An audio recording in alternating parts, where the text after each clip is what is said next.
Good afternoon. It's Sunday the 13th of May and it's a rather cold, grey, windy and not very exciting day today here in France.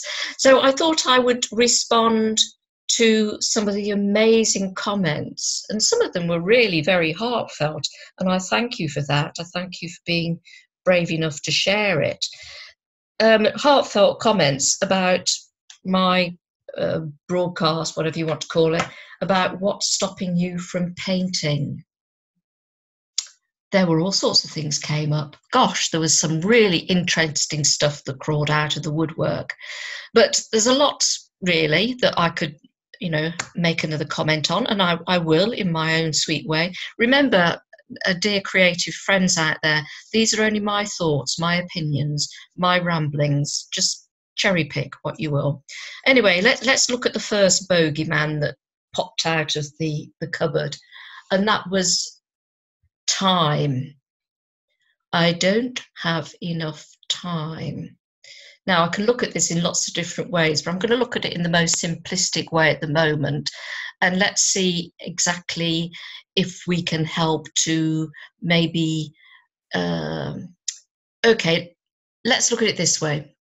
Your computer, sometimes, I don't know if you do this, people with computers, you get gaps in the memory, and we have to do something called defragging.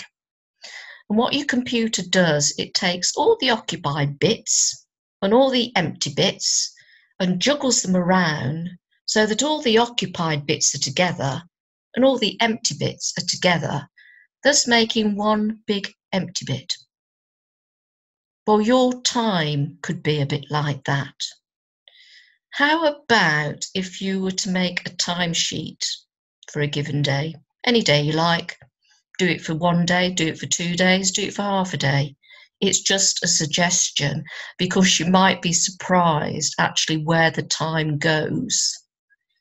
I mean, some of my time has already gone doing a couple of starts to this recording, which I wasn't happy with, so I had to time again. But that's not the point, because this is, I hope, is of value to you anyway.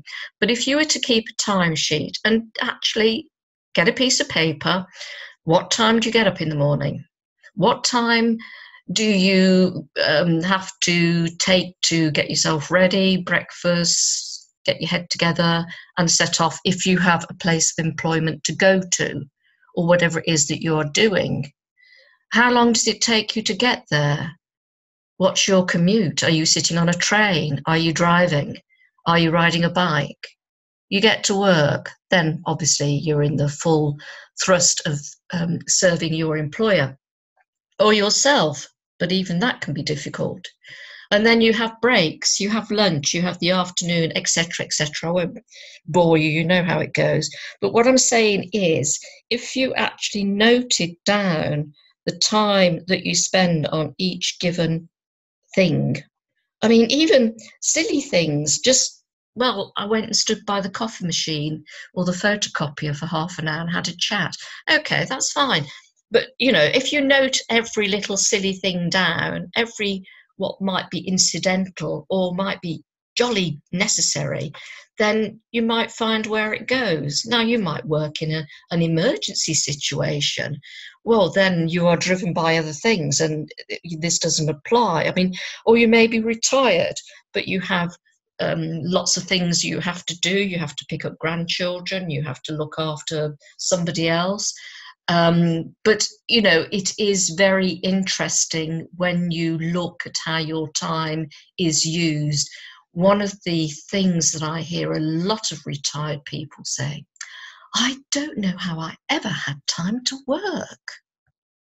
Well, this really speaks volumes, because what may be happening, and again, it's just my opinion, that tasks will expand according to the time available. Suddenly they don't have to be up at 6 o'clock in the morning to catch the 7:20 from wherever it is to wherever it's going. Suddenly they can get up when they feel like it. They can take their time over breakfast and getting organised, and suddenly, oh, where's the day gone? These are no way criticisms. They are just speculations, observations, So have a think about actually keeping a timetable. You might find it really, really revealing to see where your time goes. And you might find that it's going to some things that you thought were important, but they're not really that important, not in comparison to yourself and your desire and need to do some painting. So there is a little response to the time bandits out there. If you still come back to me saying, Nicola, I really don't have time, then I apologise, but I don't know what more I can say, really. It's just a suggestion. It's just a suggestion to see if you can look at where the time really goes. If painting is so important to you, you will find a way, I'm sure.